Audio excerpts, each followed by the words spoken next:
What is up, all for one for beans? It's Gage here, and today I'm walking with a special guest, Sarah Bradford from the SJ Child Show. Welcome to the show. Thank you so much for having me here today, Gage. I'm really honored and excited to have this conversation. I'm grateful and privileged to have you on here, and I'm just really excited to share your journey and your story. It's been a long one. We won't make it a 20-year long podcast episode, we promise. Well, you can wrap it up in a summary. But yeah, it's been a really I mean, I'm not 20. I've just been the journey's been about 20 years now. But yeah, I guess really to tell you the truth, I mean, the journey's been my whole life, right? But that funny enough, that comes later in the story. So the beginning comes at the end, right? Oh, isn't that funny? Oh, and you mentioned that you're undiagnosed until later on, but how was it like growing up autistic and without really knowing until later on?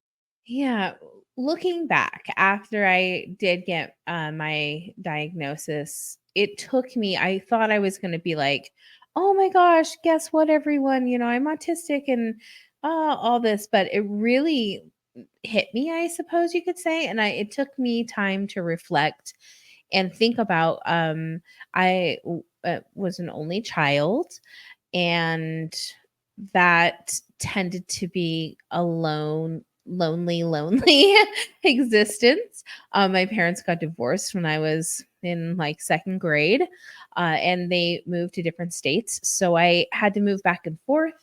And it was just a lot of like uprooting and changing. Um, Back in my really, really early childhood years, about probably 2 or 3, but I can't speak now, but I could speak then.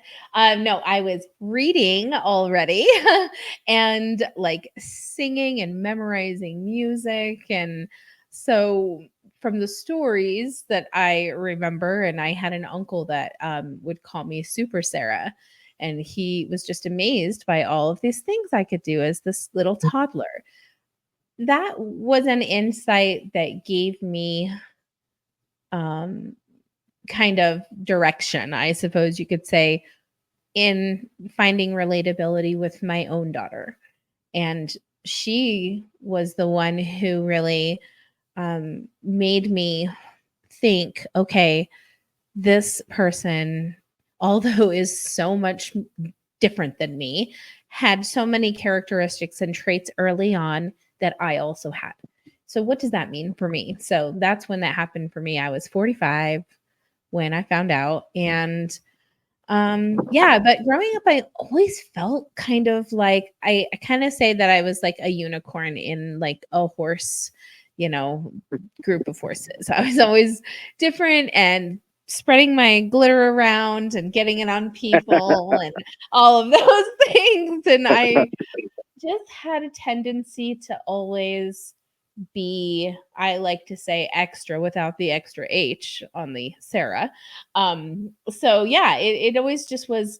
My parents always said, "Oh, you're so dramatic. You're so this, you're so overly this and that, and but why can't you make friends, and why can't you do these things?" And so I think it was a lot of like and maybe a lot of people in my same generation, a lot of like self-degradation, and a lot of not self-love and respect, and that didn't come well into my later years in life. And so looking back, I was disappointed that I had kind of suffered through all of those things. At the same time, resilient and proud of myself, and thinking, wow, well, I'm never going to provide that type of lifestyle for my own children.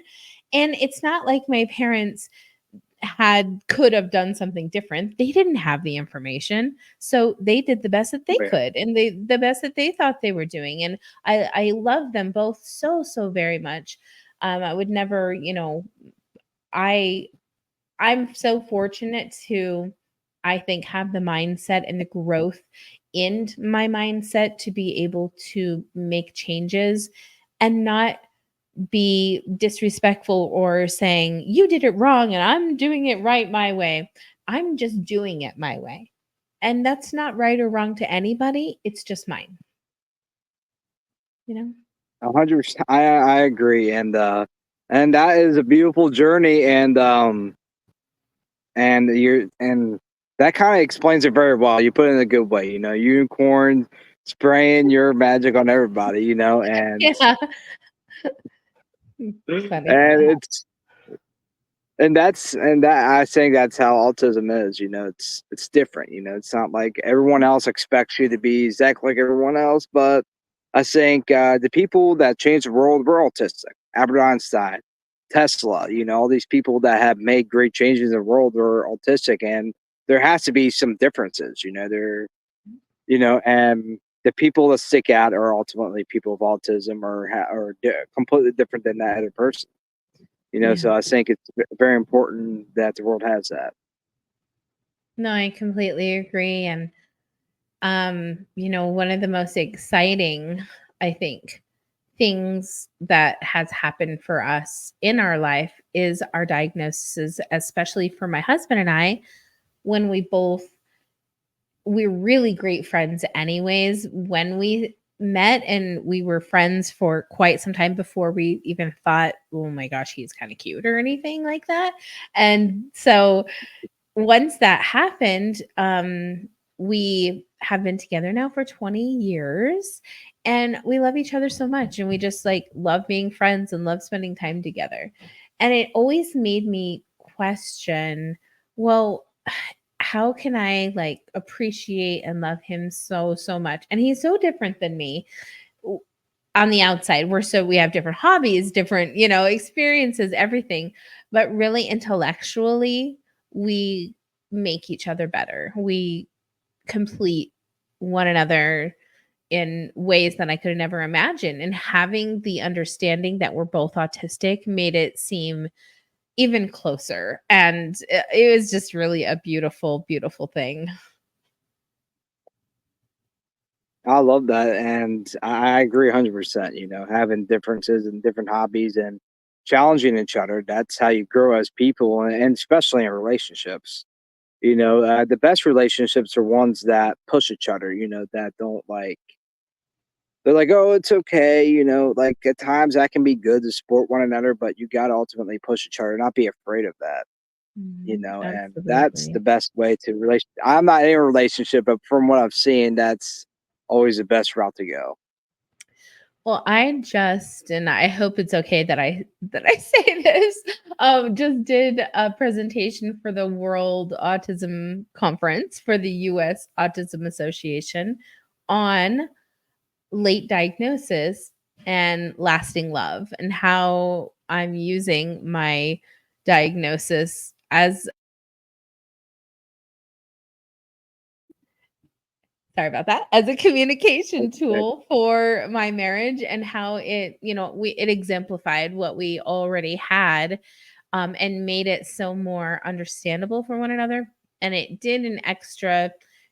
took an extra step, which we hadn't realized, was there was this physical um time between us where every month he would feel absolutely hideous and I would feel like, just leave me alone and give me my space.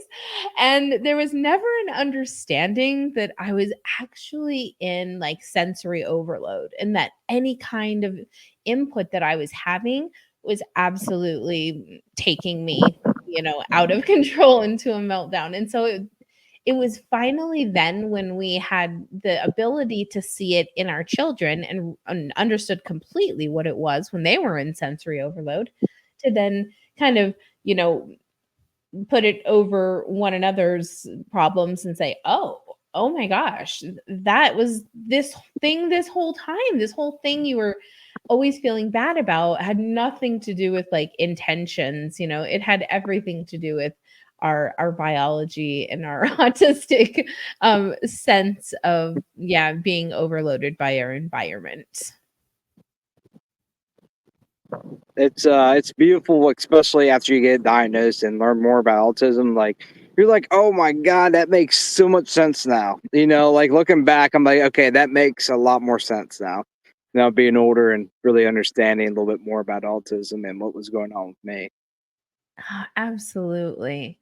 And, our I guess a good place to also, tell you is, and I apologize if you hear anything running in the background or anything, but and well, that's why we're here, is because of the person running in the background.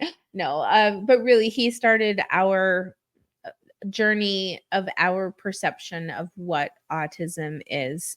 And we weren't educated prior to having our son. And he was diagnosed at 16 months old.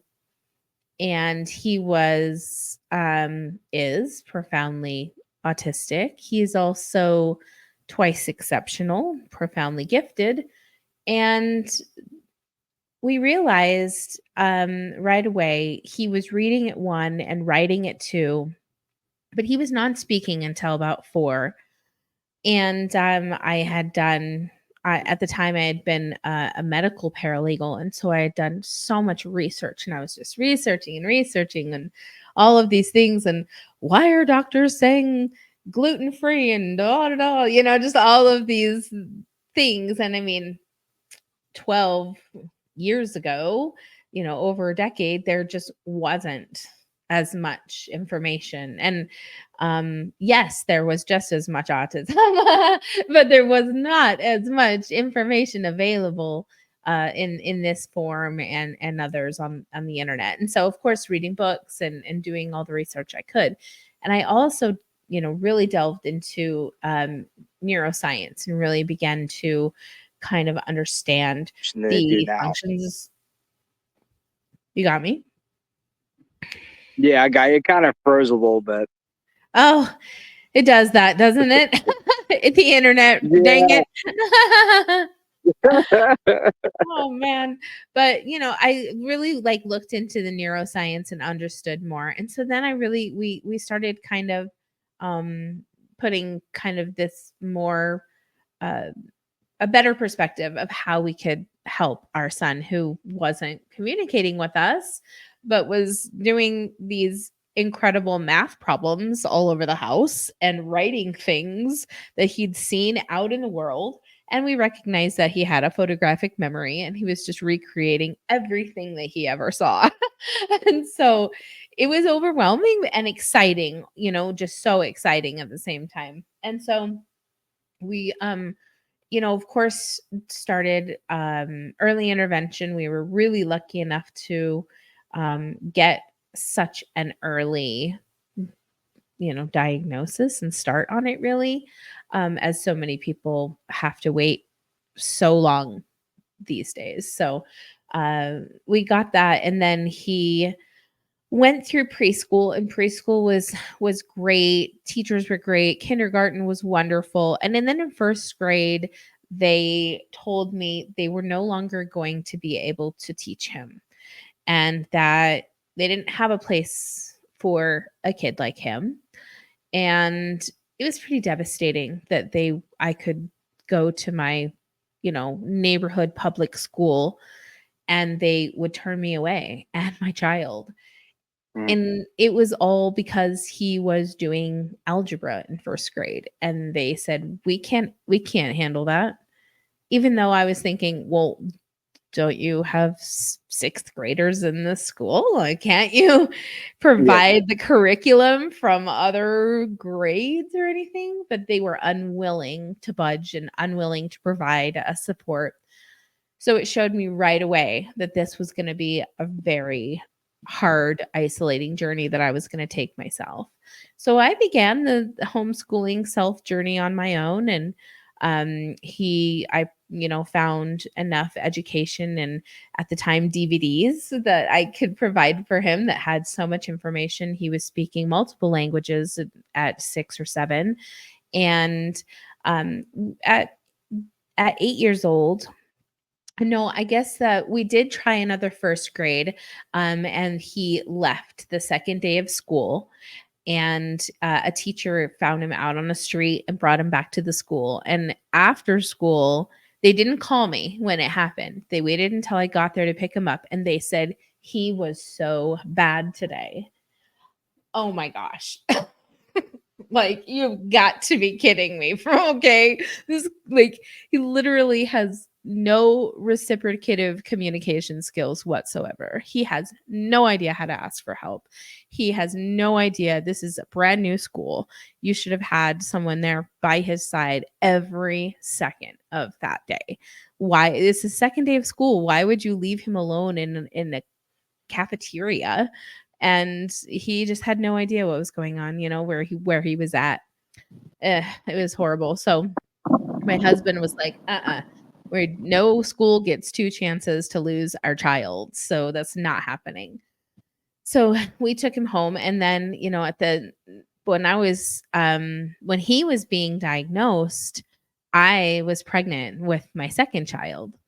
And as a mom, I think that, especially not knowing that I and my husband were autistic at the time either, it was so not scary that she might be autistic. I don't want anyone to misconstrue the words or how I'm saying it. It was just so overwhelming to not know enough about how to support the needs and the environment and everything for this child plus another. But ends up being that they are two different sides of the spectrum, as are every single autistic person that I've ever met in my entire life.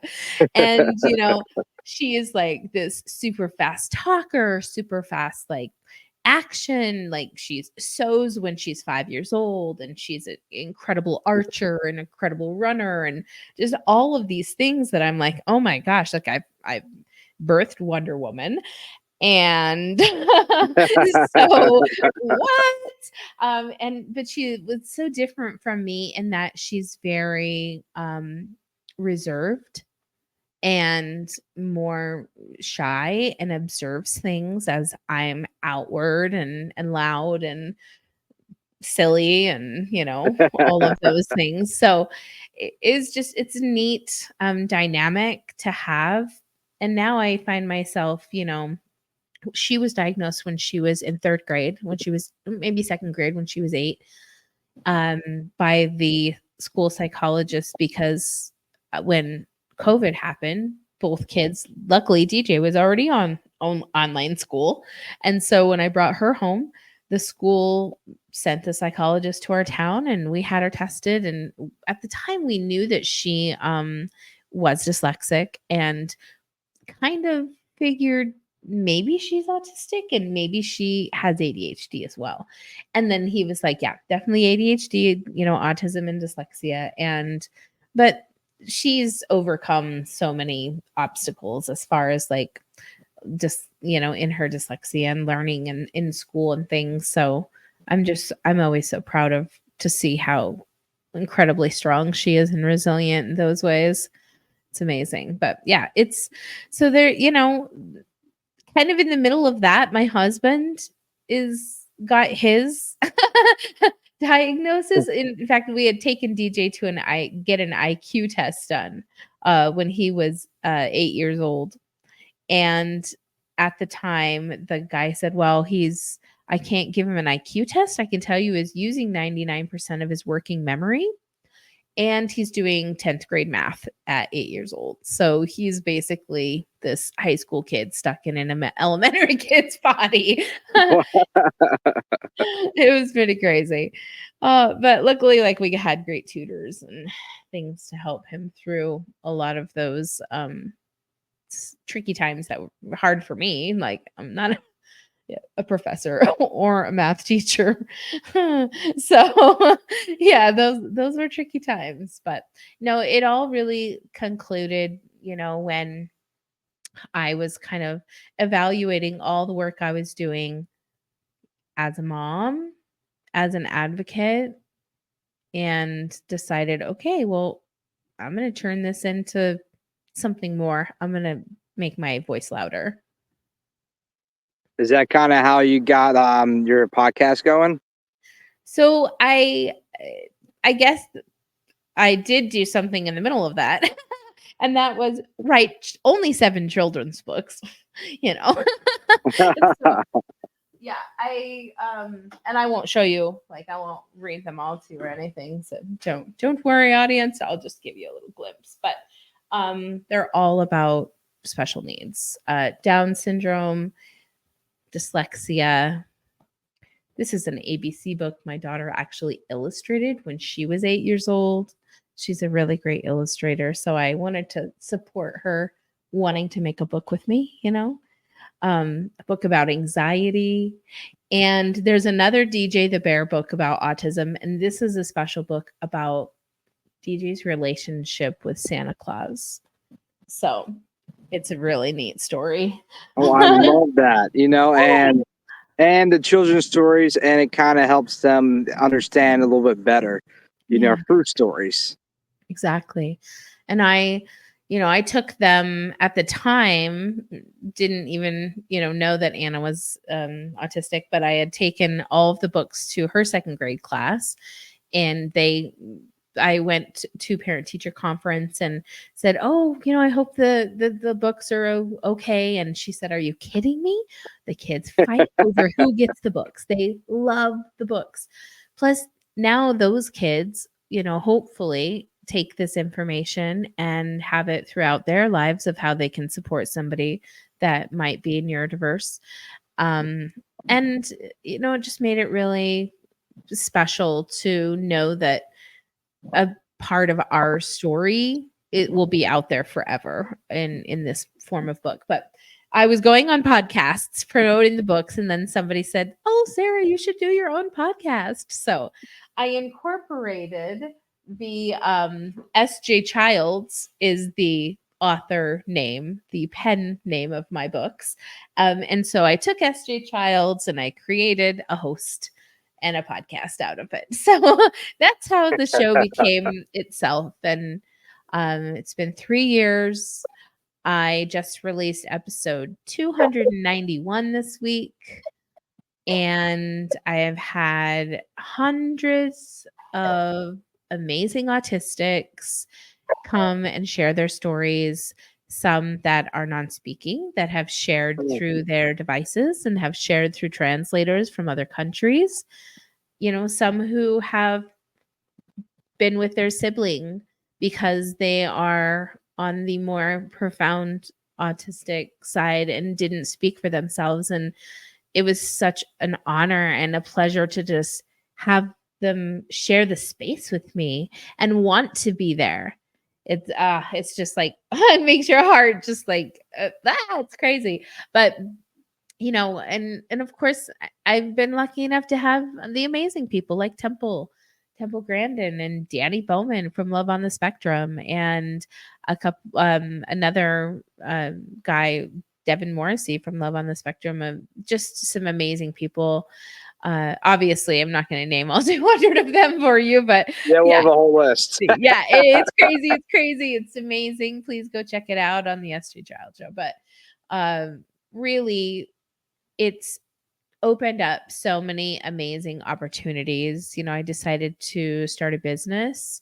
Um, I'm still a stay at home mom. So when I say start a business, I mean I filed paperwork. That's all that I did with that. And also a nonprofit.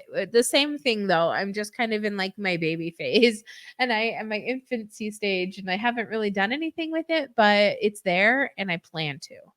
And when I plan to do something, be sure that it will get done.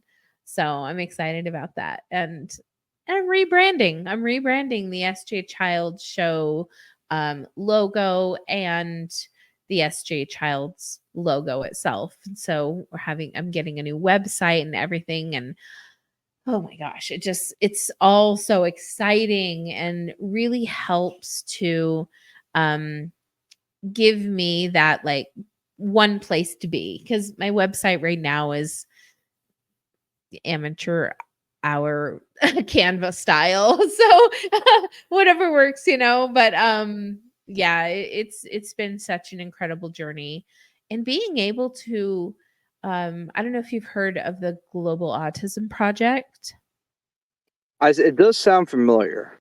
if you I'm going to put you in touch with them because they're just a incredible group of people. And it was in one of their roundtables. They have these monthly roundtables that I had shared with the group, and I was so I would, not embarrassed, but I was so nervous and afraid in this group of autistics to say, I think I'm autistic and I'm going to go be tested. And I was like, don't do anything, don't shoot at me or anything. Oh my gosh, right? And then everybody was like, oh, that's great, that's great. And I was like, really? It's okay, and I don't know. And my expectations are, I don't know why I was so afraid of what they would think, but um, it was also on that same kind of platform stage, if you will, that I also shared my findings that I had found out.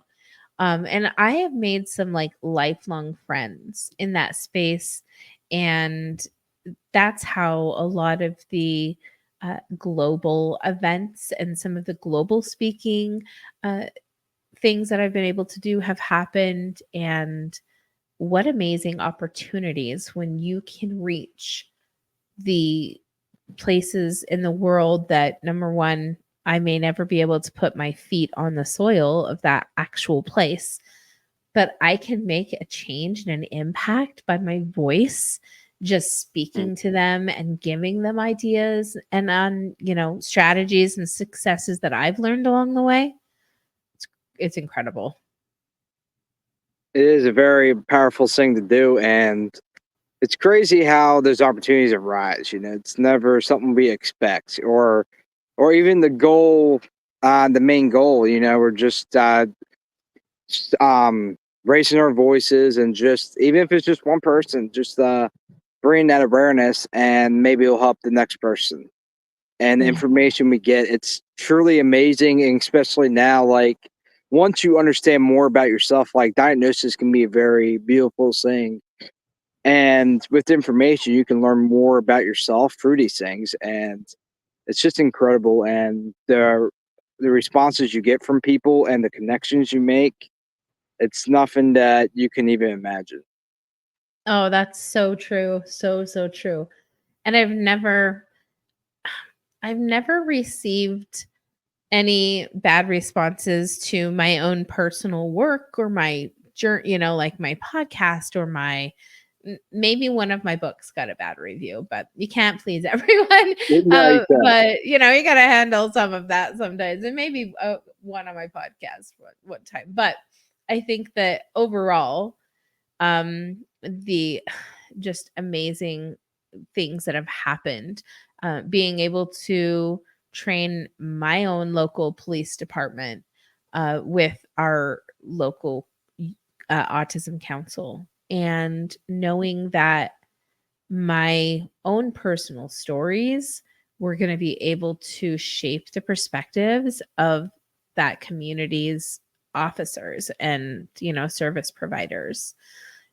I live in Utah, so it was for one of my cities here in Utah. I also did a really amazing inclusivity conference, well, not a conference, but a session in a conference for the Utah after school program, and really taught a lot about like different activities that they could do to teach about neurodiversity. It was really fun. It was really fun to put the presentations together and to learn myself some things that were unknown to me. And I think that with podcasting, you really find that every single person has something you can learn from them and have a takeaway. And it just brings so much wisdom when you look back at a whole and think, oh my gosh, I've interviewed 300 people. Like, that's insane, right? Oh my gosh. And what's kind of funny, you always hear, oh, what did you always want to be when you grow up, right? All of those things. I always wanted to be a news reporter. So maybe behind the microphone was where I was always meant to be. And I never did pursue that, but I am so glad now. And like, I look back and think that actually the timing couldn't have been better because it was during COVID. And I kind of had this, as everyone did, you know, sweatpants and ponytail. Not everybody in that, of course, but you know what I mean. I like never did anything for myself, and like I just was in this slump. It felt like all the time, and I started doing the podcast and realizing like, oh my gosh, I need to like do my hair and get ready and do things. And sorry, I don't have makeup on today, but you know, do my makeup and all of those things. And so it just brought this like self-love to myself that really helped me be a better host, I think, because number one, let's be real. Hearing your voice the first few times is the most cringe thing ever. Ooh. And you can't it takes a minute to get past that, Yeah. like, wow, now I listen and I hear some of my things and I'm like, "Oh, it's great, it's great." I see my husband listening to some of my things and he's in tears all the time. Like, bless his wonderful, amazing heart. Like, I even just hearing my voice on a podcast can just like, oh, he's so good. Oh, I'm the exact same way. After I've been doing this for 4 years, and every single one, I'm like, oh, even when I'm editing, I'm like, I'm having a hard time. I'm like, I gotta work through this. I know, right? It's just so special. There's so many special like opportunities you can gain from learning about how to better support your community. And I think that everybody's just moving so fast and going so quickly. And so many of our autistic community members need to take things slower and they need to be accommodated in that sense. And so, you know, now here I am, my son's 14. Like, what? How has this happened? And, you know, he's finished high school. Um, I don't know what my next step is. It's terrifying. At the Mm, same time, he's not like prepared to go work or go do yeah. something. So I'm still looking for opportunities in my own community. And let's be honest, autistic adult opportunities are few and far between, Mhm. if any at all. Yeah. And it's devastating because all of these undiagnosed and, you know, maybe just neurodiverse ADHD kids are now without jobs or underemployed or not being paid correctly or not be accommodated because there's not enough time and patience taken by these programs or by employers. So I hope to see that, you know, those kinds of things are things I want to build, that I want to create for my own cities and my own child's welfare. Yeah, I agree. You know, it's pretty low. Like 80% of people, autistic people, are unemployed, and it's crazy.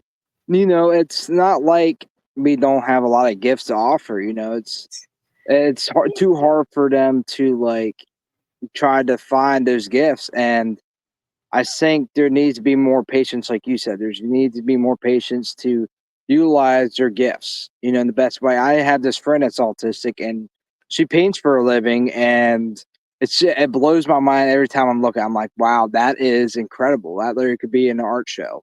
You know, it's like find these gifts and utilizing them. They could literally like change the world, Mhm. you know, by doing that, and they could be the best at the profession. You know, it's just the world needs to look at it a little bit differently instead of because they look at it as like a disability, like, oh, they only have much of an ability, but that's just because they're not looking for it. Yeah. You know, Yeah, that's the really, really society's number one. I would say if I were to put down one totally bad problem, that is that oh my gosh, my mind just blanked out. Look at that. One bad problem. Never mind. There's no problems at all. Oh my gosh. It'll come back to me. But come on. Oh my gosh. It was such a good thought, too. Don't you hate that? Here you are, just a professional speaker, and you forget what you're going to say. ADHD at its best. I went to a different room and there I was, project over, right? Isn't that the Yeah, it's happened to truth? me a few times. Oh man, I came in here for a completely different reason.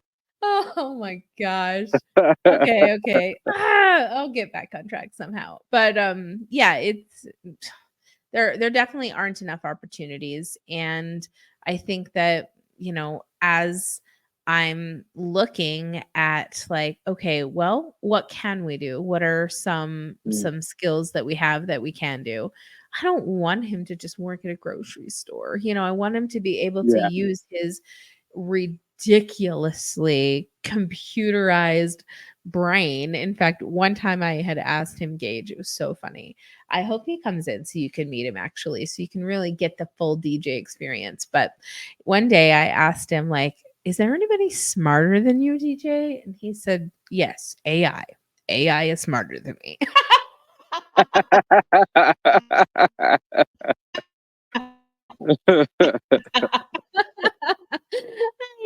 just thought that was the greatest thing ever. But I mean, he can, like, his,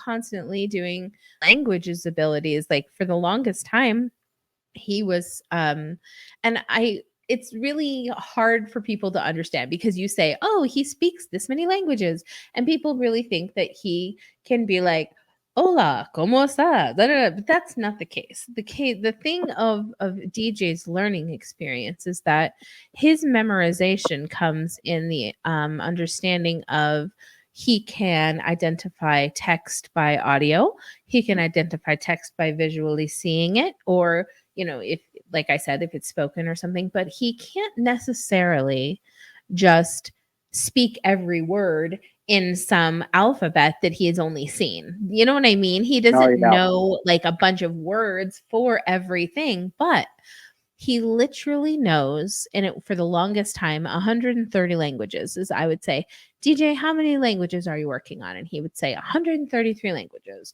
as Google Translate until Google Translate updates its software, blah, blah, blah, blah, And I'm like, okay, okay. And so just a couple weeks ago, I said, so how you doing? 133 languages? And he said, oh, no, no, no, 244 languages. Google Translate has made an update. And I was like, oh my gosh. So, yes, he goes in and just like absorbs this information through Google Translate and looks at all of the text and hears all of the language from different parts of the world. So, would I love him to be able to use that skill? Yes. Have you heard of anything where you, or anywhere you could use that? Nope. CIA, FBI, maybe. you know, but like, let's be realistic. He couldn't do that, like, behaviorally or cognitively. So, how do we help? Like, and here we go. The thought came back. It's fantastic. And thank you. The world has been based on a deficit learning perspective. They see deficits and that's what they want to fix. Let's fix the deficit. Let's fix the deficit instead of strengths. Mm, They're never focusing on strengths. And if it was a strengths based learning, then, as I did with him, and now he's, DJ, the brainiac. And so, like, it's all about the opportunities that you place in front of people. It doesn't matter. You look back to stories like Helen Keller, for example, it doesn't matter the lack or deficit that a human is experiencing. That does not determine their humanhood, their, like, existence, their dignity that they should deserve on a daily basis at mm, all. That comes in the belief system that they can do anything that they want, desire, hope for, that you give them opportunity to do, anything is possible. It's incredible. It is, and I 100% agree. Even business owners say this. I heard this from Dean Grassosi. He does a lot of great things. Does works with Tony Robbins. He mentioned, like, do not try to fix your weaknesses. Don't work on those because you're going to waste your time. Work on your strengths, and that applies to everything in life.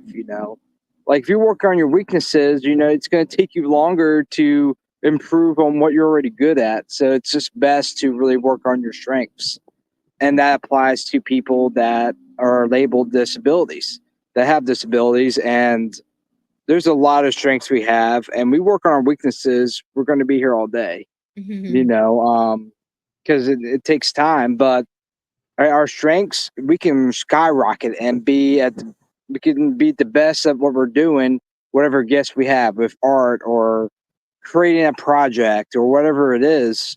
Um, and if we worked on that, a lot of people in this world would be improved greatly. Mm. And I think it really is important to look at your mindset.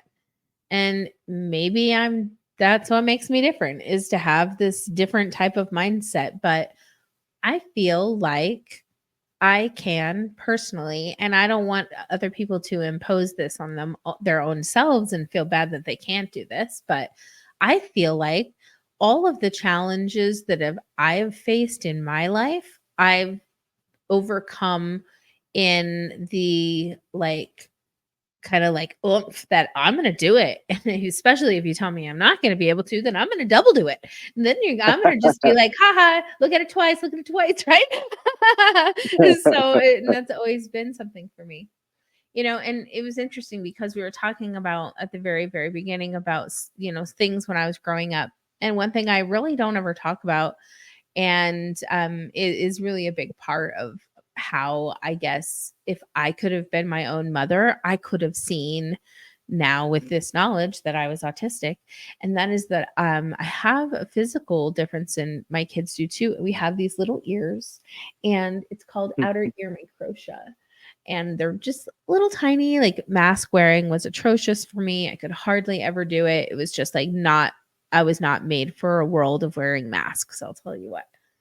And when I was growing up, sounds were so loud and so intense for me that back in, I hate I mean, obviously, I'm over 40 anyways, but in the 70s, they didn't have air brakes on the diesels and the garbage trucks that came through the neighborhoods, and it would just like be this horrible screeching, and it would literally hurt the inside of my entire body. And I would run and hide and cover my ears and my head under my pillow, and sometimes in my closet, and just lay on the floor and just be like in devastating just pain and agony. And for the longest time, they just thought it was like migraines, or that I was having some sort of like seizure disorder, or there's like this unknown and then of course that I was just over dramatic and it wasn't really happening, which is a really, really unfortunate thing that happens more than it doesn't, right? Yeah. Is that we're misunderstood, looked at, and then that one perception that somebody gives, that's the whole picture. And it's so crazy that that could be the case. So yeah, now looking back and knowing, like, obviously I'm well, not obviously, but it wasn't until maybe just like within this last year that my husband was like, okay, now that we have this understanding, can we please get over the fear of garbage cans or garbage trucks? And I hadn't realized I had still carried with me every Friday this horrifying anxiety of, oh my gosh, when's the garbage truck going to be here? When's the garbage truck going to be here? And it didn't even bother me anymore. It didn't like physically bother me, but my mental state hadn't changed yet because I hadn't really uh, had the intention for it to, right? And so I think that ability to make changes with your intentions is something that a lot of people don't take accountability for. And they stay in what is either a victim mentality or a hero mentality. And you choose for yourself. And, I'm not, of course, saying that people like my son who couldn't communicate out on the street wouldn't be a victim in a situation. That's not by far what I'm saying. But I'm saying those of us who are intellectually able to have control, and maybe, like I said, maybe that's a special mindset power that I have in myself or something, is to be able to go in and change these things and make them not existent anymore. But I think that, I mean, it might be life experience too. I mean, I am almost 50 and I've earned this spot, right? Crazy. Yeah, and honestly, like when I first met you, I thought you were like maybe like 38 or 39. Like you Aw, do not. thanks. Well, I love that. I'll never be sad hearing that. No, I think that I really always have had this kind of like youthful just spirit about me and Mm, overall. And so I think that that is what really helps me kind of maintain a youthful appearance too. And I like, yeah, of course I want to be healthy, but I'm not like, rubbing baby juice on me. Just kidding. But yeah, I just, I really, I don't know. We have been lucky. I was just talking on this networking thing I was on this morning. We were talking about, so interesting, the power of water. And right now, I mean, that's a really touchy subject, right? The power of water, because we see the power of water and it could be so many different things, nourishing, replenishing, cleansing, or destructive, and um you know killing things in its path and tearing things down. And so it's like this crazy yin yang that I think that we all have to appreciate in life as a whole, is that we can't always be, I'm not always happy and always in a great mood and mm, always whatever.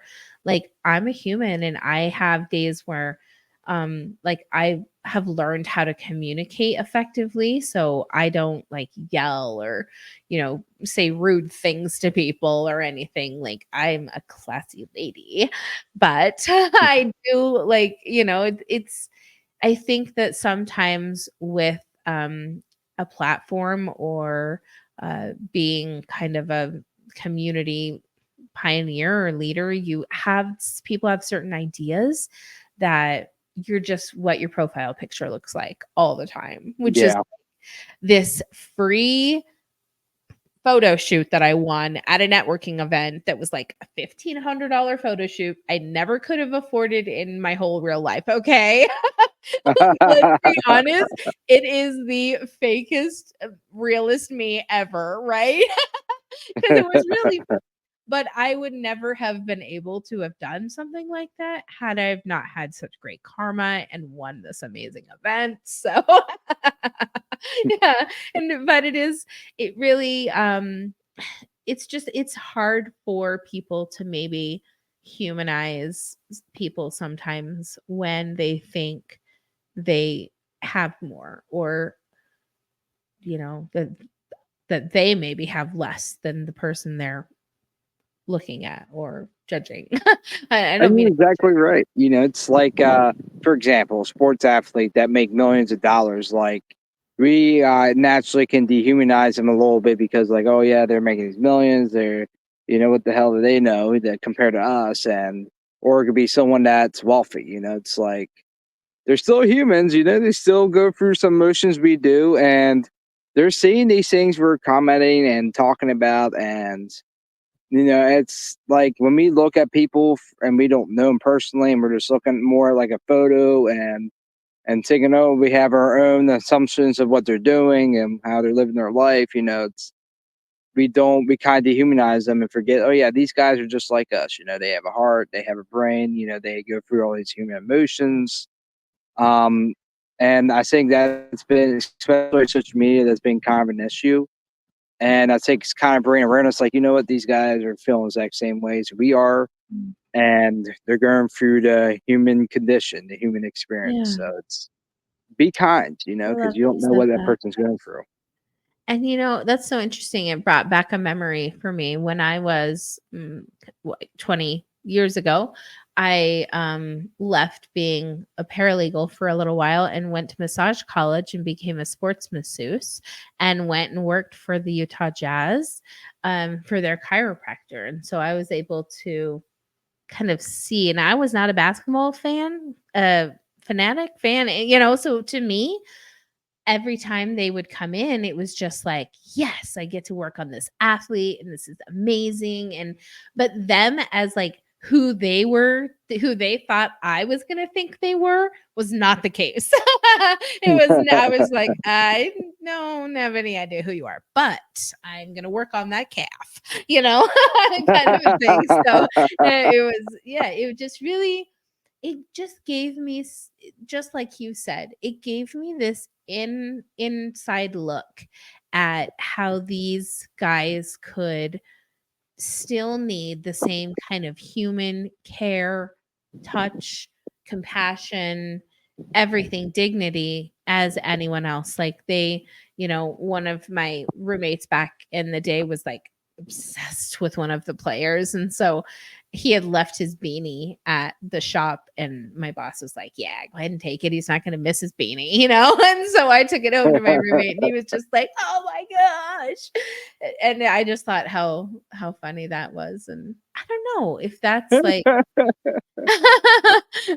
I think that it, like you said, humanizing the individuals who we may think are so lucky that they don't have to go through, that is the exact route of dehumanization. So Exactly. don't do that. No, no. And just, yeah, like you said, just make sure you're being kind. And my favorite thing to do is be kind to people who are unsuspecting of it, like the baggers at the grocery store and the people cleaning the windows when you walk by a store or whatever, or the people at a hospital who are coming around and changing all the garbages while you're sitting there waiting. I always make sure to like tap them on the shoulder or whatever, maybe not touch them all the time, but I don't want to freak out too many people. But I always love to say thank you to them.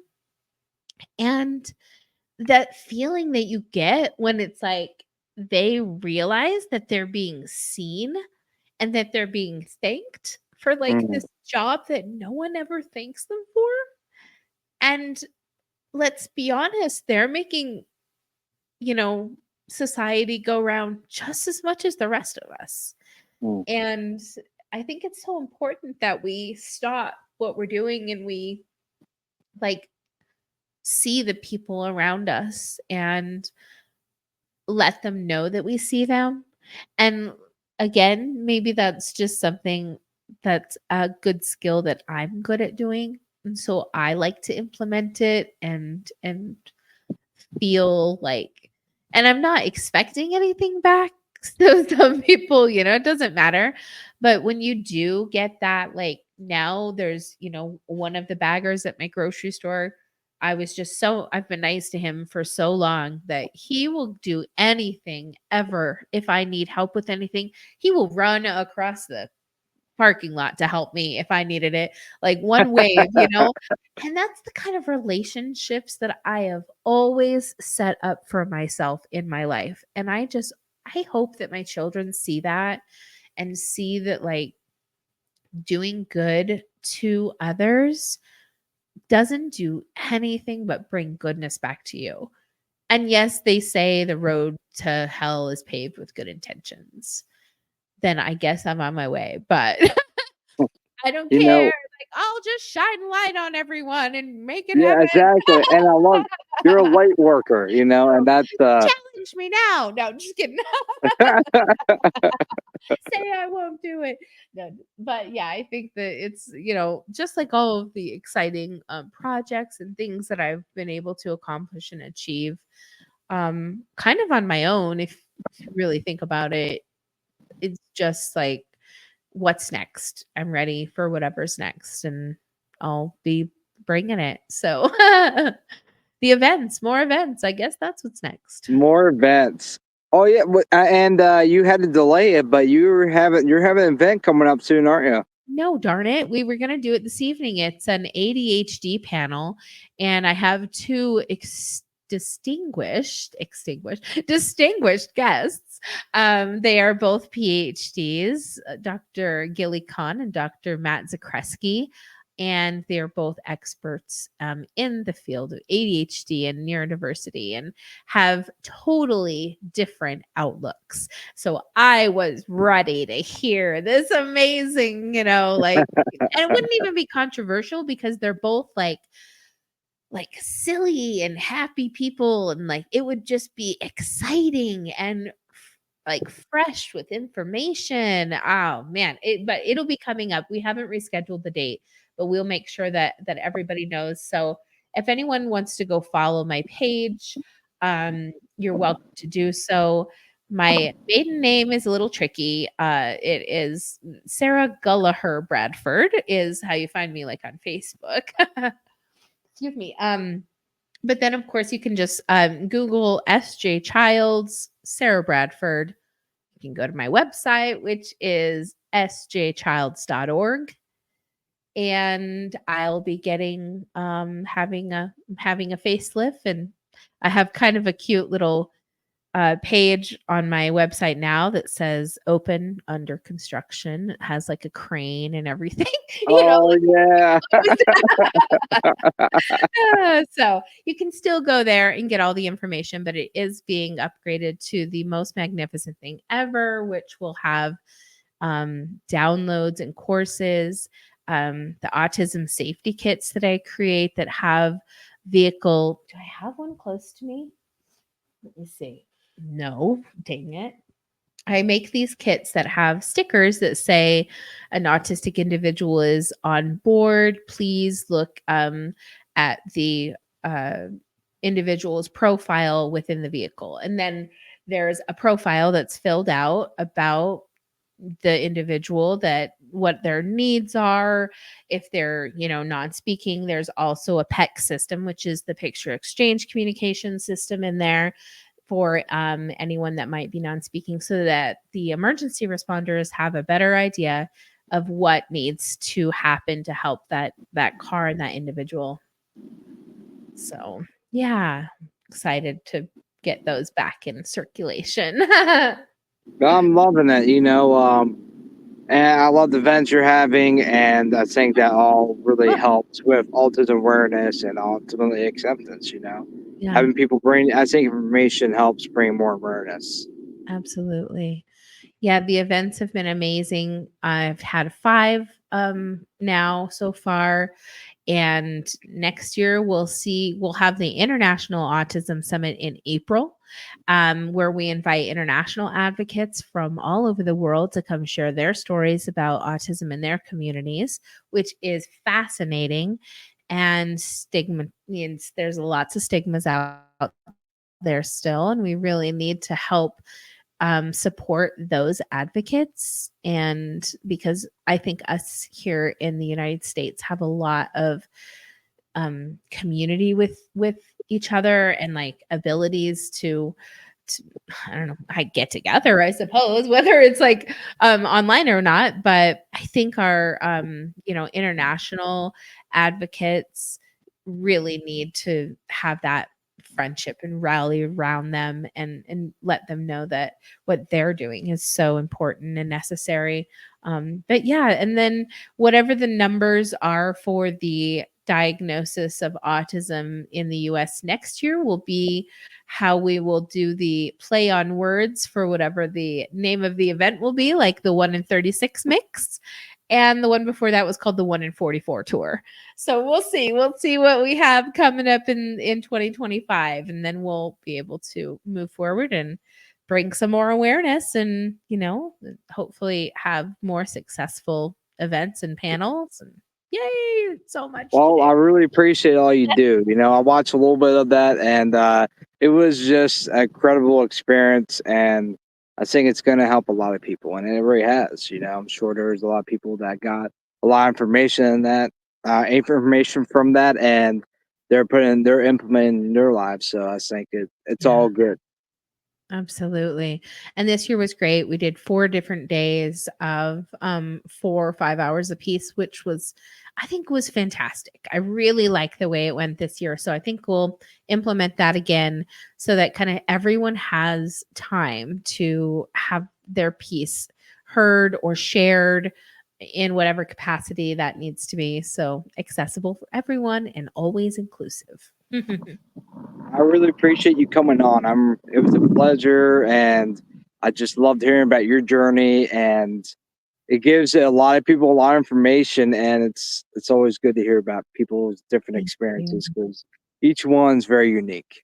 Absolutely. Oh, it was so nice to come on. Thank you so much for having me. It looks like perfect timing as the wind is about to pick up or something, looks like. Yeah, a little bit. That's so great. Well, I appreciate it, and I look forward to staying in touch, definitely, Gage. I look forward to talking with you more, and thank you again for coming on. It was a pleasure. Bye. See ya.